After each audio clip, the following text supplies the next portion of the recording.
Value unlocking అంటే company పెద్దగా అయ్యే కొద్ది ఏంటంటే ఆ డివిజన్స్ ఇన్కమ్ కూడా పెరిగింది కాబట్టి దాన్ని మేనేజ్ చేయాలంటే పెద్దగా అయినప్పుడు ఏంటంటే దాన్ని సపరేట్ చేస్తారు.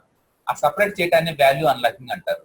ఓకే, రీసెంట్ గా అరవింద్ ఫ్యాషన్స్ సపరేట్ చేశారు, అరవింద్ ఇన్ఫ్రాస్ట్రక్చర్ సపరేట్ చేశారు.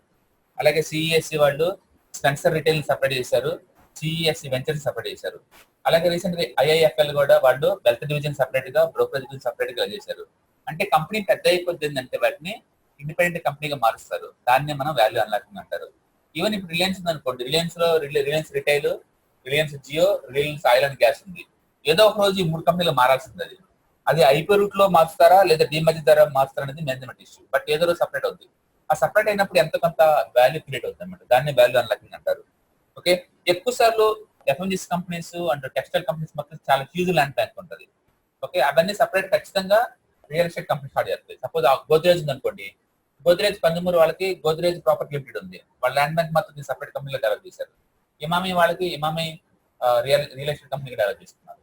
అలాగే అరవింద్ రియల్ ఎస్టేట్ లిమిటెడ్ పెట్టేశారు.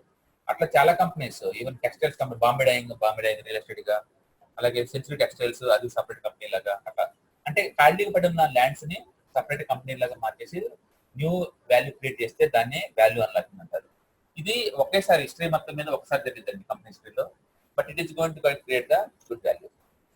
అంటే మీకు కంపెనీలో బెనిఫిట్స్ ఉంటే, ఇన్ని రకాల బెనిఫిట్స్ ఉంటాయి షేర్ హోల్డర్ ఉంటే, లాంగ్ టర్మ్ లో స్టాక్ రేట్ కూడా పెరుగుతాయి కాబట్టి ఇయర్లీ 20-30% అలా ఓవర్ పీరియడ్ ఆఫ్ టైం లో మీకు అవసరమైనప్పుడు లిక్విడ్ కంపోజ్ స్టాక్స్ ని. అట్లా ఒక కంపెనీలో మీరు ఇన్వెస్టర్ లాగా ఉంటే you're going to get the all these benefits. Okay, అందుకని మీరు సేఫ్టీగా డబ్బులు పెరగాలి లాంగ్ టర్మ్ పాయింట్ ఆఫ్ లో అనుకున్నప్పుడు better to go for investment.